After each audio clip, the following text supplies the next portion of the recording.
கர்த்தருடைய பரிசுத்த நாமத்திற்கு ஸ்தோத்திரம் உண்டாவதாக. இந்த வாய்ப்பினை கொடுத்த ஆயர் அவர்களுக்கும், கமிட்டி அங்கத்தினருக்கும், செக்ரட்டரி ட்ரெஷரர் அவர்களுக்கும், திருச்சபையார் அனைவருக்கும் ஸ்தோத்திரங்களையும் நன்றிகளையும் செலுத்துகிறோம். முதலாவதாக ஒரு சிறிய பாடலை பாடி நான் துவங்க இருக்கிறேன். சிலுவை சுமந்தோராய் சீஷனாகுவோம், சிலுவை சுமந்தோராய் சீஷனாகுவோம், சிந்தை வாழ்விலும் தாழ்மை தரிப்போம், நிந்தை சுமப்பீனும் சந்தோஷம் கொள்வோம். இயேசு தாங்குவார், அவரே சுமப்பார், ஒரு போதும் கைவிடவே மாட்டார்.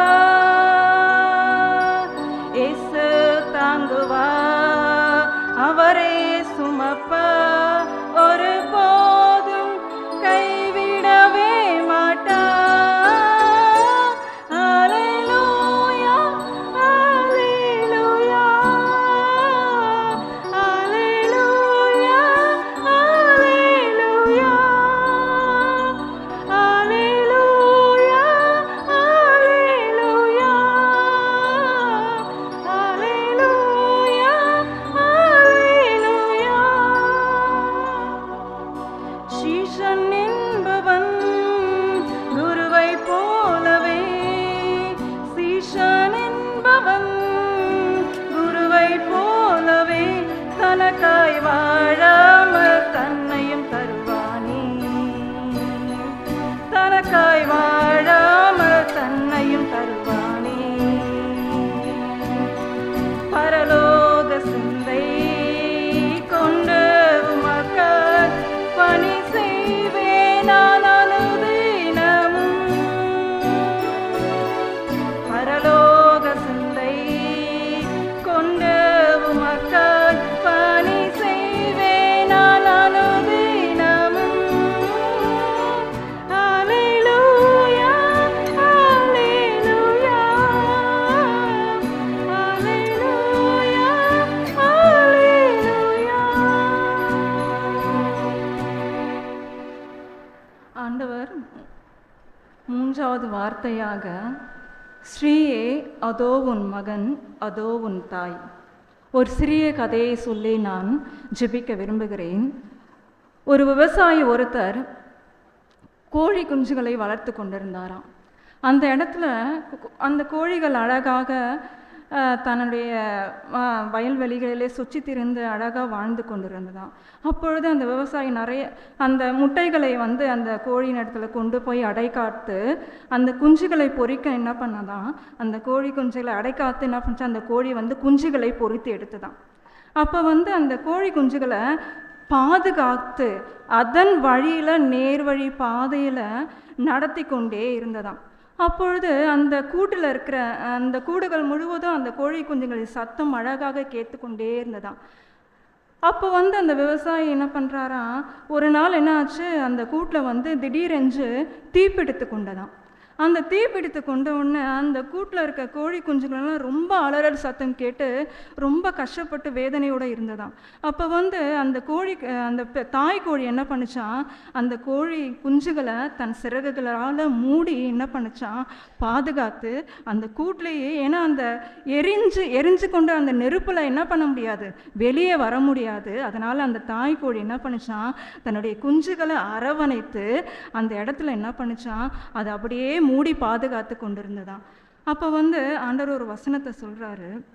1 நாளாகமம் 16ஆம் அதிகாரம் 8, 9, 10, 11 வசனத்தில் படிக்கலாமா?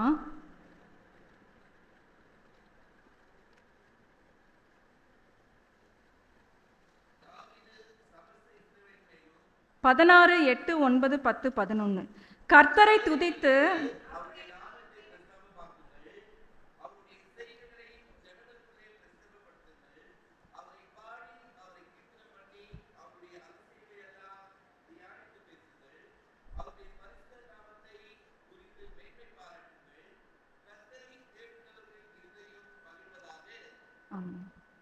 ஆமேன். ஜெபம் செய்யலாமா?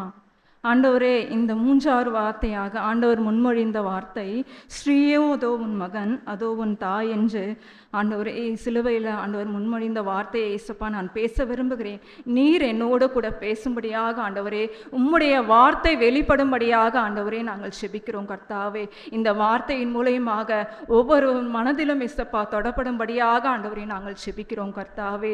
ஆண்டவரே, நீர் எங்களோடு கூட இடைப்படும்படியாக ஆண்டவரே நாங்கள் செபிக்கிறோம் எங்கள் ஜீவனுள்ள நல்ல பிதாவே, ஆமீன். அப்போ அந்த கோழி குஞ்சு என்ன பண்ணுச்சான், அந்த பிள்ளைகளை என்ன பண்ணுச்சான், கூட்டி அரவணைத்து சேர்த்து கொண்டது போல தான் நம் தேவன் சிலுவையில் அறைந்தார். அந்த வார்த்தையின் மூலயமாக பாவிகளை ரட்சிக்க தான் கிறிஸ்து இயேசு இந்த உலகத்தில் வந்தார். பிதாவானவர் என்ன பண்ணுறாராம், கர்த்தரை துதித்து அவருடைய நாமத்தை பிரசாதப்படுத்துங்கள், அவருடைய செய்கைகளே ஜனங்களுக்குள்ளே பிரசித்தப்படுத்த தான் பிதாவானவர் ஆண்டவரை இந்த உலகத்தில் கன்னி மரியாளத்தில் ஆண்டவர் அனுப்புகிறாரு. யூதயா நாட்டை சேர்ந்த பெத்லகேம் ஊரான யோசேப்புக்கு அவன் மனைவி மரியாள் இவர்களுக்கு 4 பிள்ளைகள் இருந்தார்களாம். அவர்கள் பெண் பிள்ளைகளும் இருந்தார்களாம். அவர்களுக்கு மூத்த குமாரனாக இயேசு நியமிக்கப்பட்டிருக்கிறார் என்ற நற்செய்தி நூல்களில் விவரிக்க இது சித்தமாக இருக்கிறது.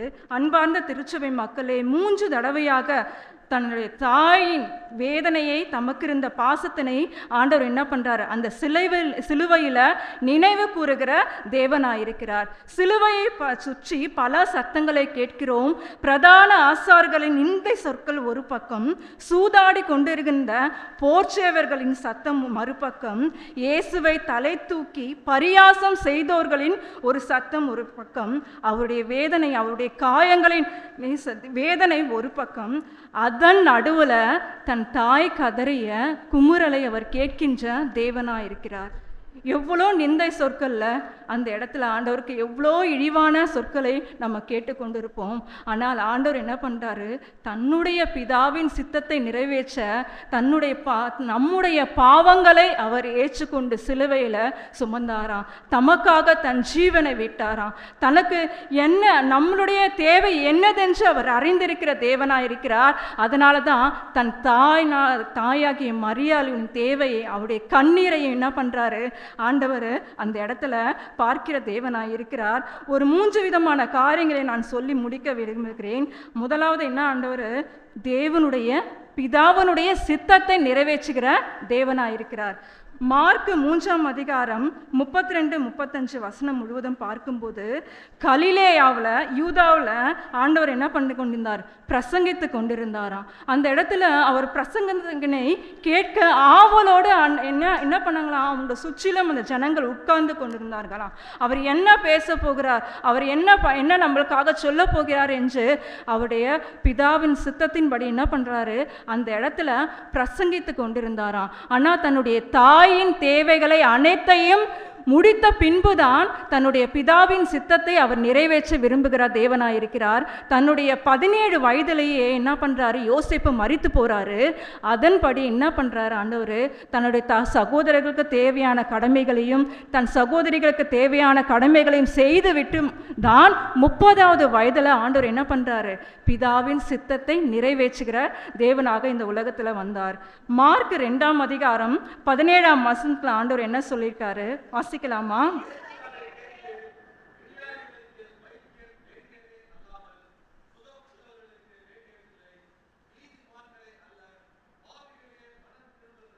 ஆமீன். நீதிமான்களை அல்ல பாவிகளையே மனம் திரும்ப அழைக்க வந்தேன் என்று பிரசங்கித்து கொண்டிருந்தாராம். இன்னொரு வசனம் ஆண்டவர் சொல்றாரு, லூக்கா 15:7 ஆண்டவர் என்ன சொல்லியிருக்கார் தெரியுமா, மனம் திரும்ப அவசியமில்லாத 99 நீதிமானை குறித்து சந்தோஷம் உண்டாகிறதை பார்க்கிலும் மனம் திரும்புகிற ஒரே பாவி நிமித்தம் பரலோகத்தில் மிகுந்த சந்தோஷம் உண்டாயிருக்கிறோமா. அப்ப நீதிமான்களை அல்ல மனம் திரும்புவதற்கு நான் அழைக்க வரல, பாவிகளையே மனம் திரும்ப அழைக்க வந்தேன்னு சொல்லிட்டு அந்த இடத்துல பிரசங்கித்து கொண்டிருக்கும் போது மார்க் 3ஆம் அதிகாரம் 32ஆம் வசனத்தில் ஆண்டவர் என்ன சொல்லியிருக்காங்க, உம்முடைய தாயாரும் உம்முடைய சகோதரரும் வெளியே நின்று தேடுகிறார்கள் என்றார். தன்னுடைய பிதாவின் சித்தத்தின் கடமையை அவர் செய்து கொண்டிருக்கிறார். அப்பொழுது சீஷர்கள் ஒருவரில் வந்து உம்முடைய தாயாரும் உம்முடைய சகோதரர்களும் தேடுகிறார்கள் என்று அவர் சொல்லுகிறார். அப்போ 33-34 வசனத்தில் ஆண்டவர் சொல்றாரு, அவர்களுக்கு பிரதியுத்தரமாக என் தாயார் யார், என் சகோதரர் யார் என்று சொல்லி சூழ உட்கார்ந்து இருக்கிறவர்களை சுற்றி பார்த்து, இதோ என் தாயும் என் சகோதரரும் இவர்களே அப்படின்னு ஆண்டவர் சொல்றார். அப்போ நம்ம அனைவரையும் பார்த்து தான் ஆண்டவர் என்ன சொல்றாரு, தாயும் சகோதரர்களும் இவர்களே என்று ஆண்டவர் சொல்ல அந்த இடத்துல பார்க்கிறோம். மார்க் 3 வசனத்துல படிக்கலாமா?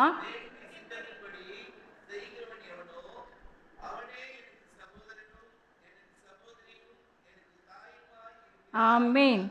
தேவனுடைய சித்தத்தின்படி செய்கிறவன் எவனோ அவனே எனக்கு சகோதரரும் எனக்கு தாயுமாய் இருக்கிறார் என்றார். அவன் தன் தாயை அவமதிக்கிற தேவன் அல்ல. அவர் என்ன பண்றாரு, அவருடைய பிதாவின் சித்தத்தை முதலாவது நிறைவேற்றுகிற தேவனாக நம் தேவன் இருக்கிறாராம். எந்த இடத்துலையும் அவர் தாய் என்று பிரசித்தம் பண்ணவே என்றெல்லாம் ஸ்ரீயே என்று தான் அவர் அழைக்கக்கூடிய தேவனாயிருக்கிறார். தன்னுடைய பிதாவின் சித்தத்தை முதலாவது அவர் நிறைவேற்றுகிற தேவனாயிருக்கிறாராம். ஸ்ரீயே என்பதற்கு பெண் என்று அர்த்தமாம். அதனால அவர் முதலாவது பிதாவின் சித்தத்தை நிறைவேற்றுகிற தேவனாயிருக்கிறார். இரண்டாவதாக தன்னுடைய தாயின் சித்தத்தை நிறைவேற்றுகிற தேவனாயிருக்கிறாராம். யோவான் 2 வசனங்களை பார்க்கும்போது பார்க்கலாமா?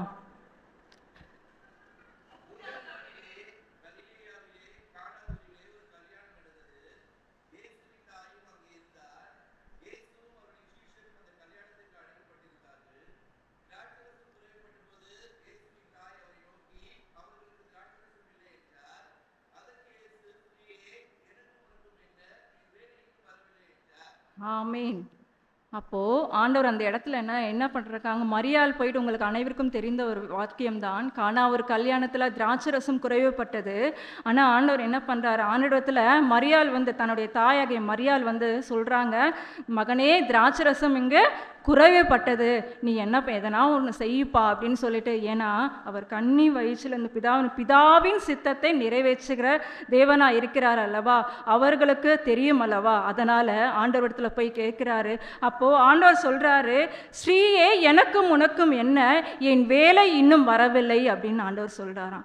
அப்போ ஆண்டவர் அவர்களை மறுதளிக்கிற தேவன் அல்ல, பிதாவின் சித்தத்தை அவர் அறிந்திருக்கிறார் என்று அவர் அவருடைய தாயை அவமதிக்கவில்லை. அவர் சொன்னதை நினைவில் வைத்து என்ன பண்றாராம், மரியாள் போய் அவருடைய வேலையாட்கள்கிட்ட போய் சொல்றாங்க, அவர் என்ன சொல்கிறாரோ அதன்படி செய்யுங்கள் என்று அந்த இடத்துல சொல்லக்கூடிய தேவனா இருக்கிறார். அப்போ போய் என்ன பண்றாங்களாம், தன் தாய் சொன்ன வார்த்தைக்கு அவர் கீழ்ப்படிந்து என்ன பண்றாராம், அந்த திராட்சரசத்தை நல்ல சுவையுள்ள தண்ணீரை திராட்சரசமாக மாற்றி, அதை விட அந்த கானாவூர் கல்யாணத்து வீட்டில் சாப்பிடாத திராட்சரசத்தை அந்த இடத்துல அவர் அதிகமான சுவையோட ஒரு திராட்சரசமாக மாற்றி அந்த இடத்துல தன்னுடைய தாயின் தேவையை உணர்ந்து அதை அவமதிக்காமல் அவர் என்ன பண்றாரு, அந்த இடத்துல அவருடைய தாயின் தேவையை அறிந்திருக்கிற தேவனாக இருக்கிறார், அவருடைய சித்தத்தை நிறைவேற்றுகிற தேவனாக இருக்கிறார். மத்தேயு 15:4 ஆண்டவர் ஒரு வார்த்தையை சொல்றாரு, உன் தாயையும் உன் தகப்பனையும் கனம் பண்ணுவாயாக என்று ஆண்டவர் சொல்லியிருக்கார். அந்த இடத்துல ஆண்டவர் கனம் பண்ணார் தானங்க, கனம் பண்ணாரா இல்லையா? தன்னுடைய தாயின் சித்தத்தை நிறைவேற்றினாரா இல்லையா? கண்டிப்பாக நிறைவேற்றி தண்ணீரை திராட்சரசமாக அவர் மாற்றினாருங்க அந்த இடத்துல. அதுவும் தாயினுடைய சித்தத்தை இரண்டாவதாக அவர் செய்ய நினைத்திருக்கிறார். இரண்டாவது காரியம் இந்த இடத்துல அவருடைய தாயின் சித்தத்தை நிறைவேற்றுகிற தேவனாய் இருந்தவர் எந்தெந்த இடத்துலலாம் உன் தாயும் தகப்பனையும் கனம் பண்ணுவாயாக என்று சொல்லியிருக்கிறது தெரியுமா?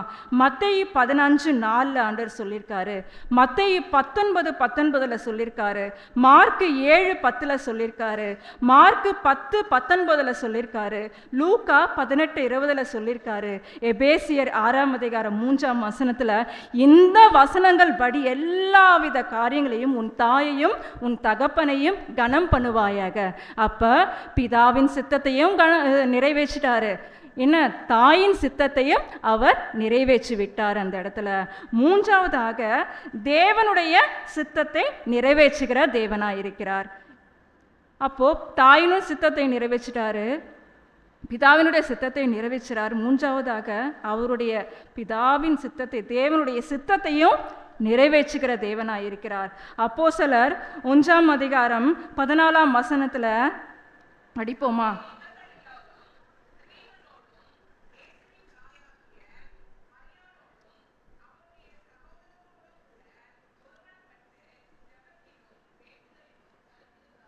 ஆமேன்.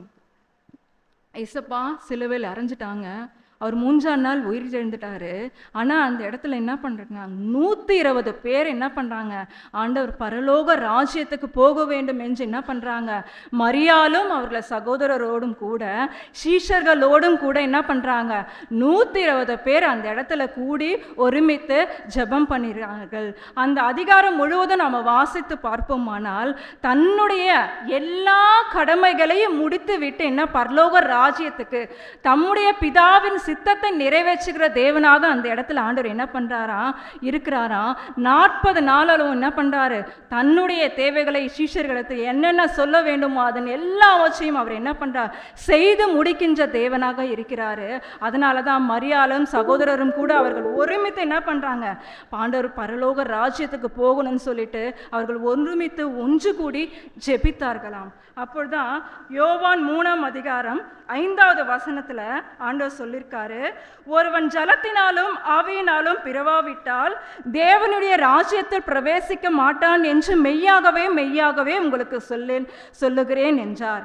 அப்போ ஆண்டவருடைய ராஜ்யத்துக்கு போகணுமா, அவருடைய பிள்ளையாக இருந்தாலும் என்ன கூட ஜலத்தினாலும் ஆவியினாலும் பிறவாவிட்டால் தேவனுடைய ராஜ்யத்தை அங்கு பிரவேசிக்க முடியாது ஆண்டவர் சொல்றாருங்க. நமக்காக, ஏனென்றால் நம்மை அவர் நினைத்திருக்கிற தேவனா இருக்கிறார். நமக்காக நம்மை பாவத்திலிருந்து மீட்க வந்தவர்.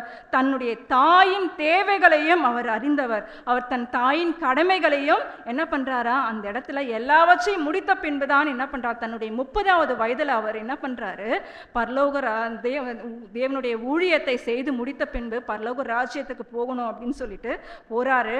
நம்மையும் அவர் ரட்சிக்க வந்தவர்.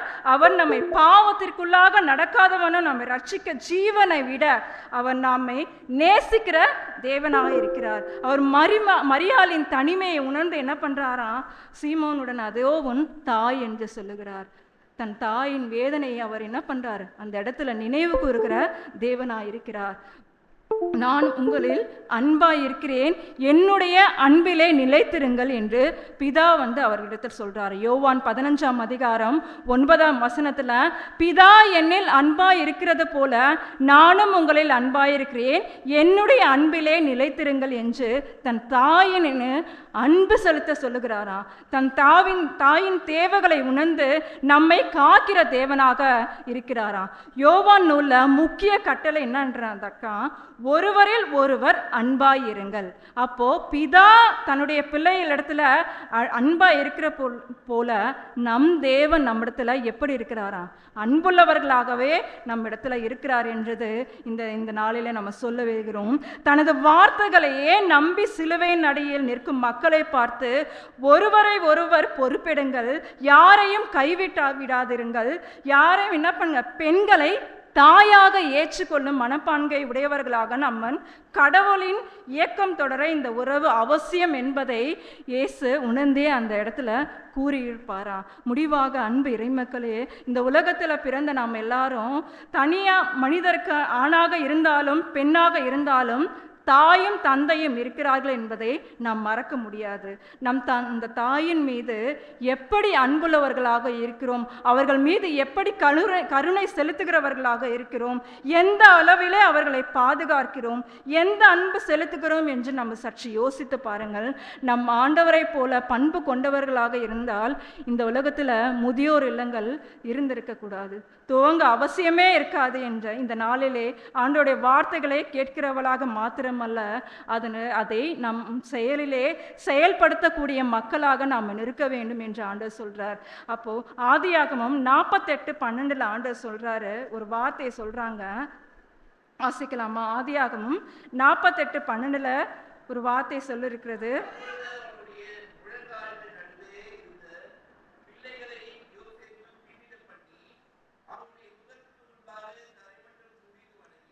ஆமென். யோசேப்பு தன் தகப்பன் யாக்கோபுக்கு முன்பாக தரை மட்டும் குனிந்து வணங்கினாராம் என்ற வசனத்துல பிள்ளைகள் பெற்றோருக்கு எப்படி தொழ வேண்டும் என்பதை கற்றுத்தருகிறது. நம்ம எந்தெந்த நேரத்துலலாம் ஆண்டவரை நம்ம அதாவது தன்னுடைய தாய் தகப்பனை கனம் பண்ண வேண்டும் என்றால், துன்பத்தில் அன்புள்ளவர்களாக நம்ம இருக்க வேண்டும். துன்ப நேரத்தில் அவர்களை அன்பு காட்டி அரவணைக்கும் பிள்ளைகளாக நாம் இருக்க வேண்டுமா? பெற்றாருக்கான பொறுப்பு நம்மளுக்கு இருக்க வேண்டுமா? செயலில் வெளிப்படும் கருணை நம்மளுக்கு இருக்க வேண்டும் சொல்லிட்டு இந்த நேரத்தில் ஆண்டவர் சொல்லியிருக்க விரும்புகிறார். ஆனால் நம்ம இதிலெல்லாம் நடைமுறைப்படுத்தணும்னா நம்ம குடும்பத்தில், நம்ம சபையில், நம் இதயத்தில் கருணை கொள்ளுகிறவர்களாக நம்ம வெளிப்படுத்துவோம். தூய ஆவியானவர் தாமே இந்த அனைவருக்கும் இப்படிப்பட்ட உன்னதமான சிந்தனை அருவாளாக. அவர் திருப்பெயருக்கே மகிமை உண்டாவதாக. ஆமென்.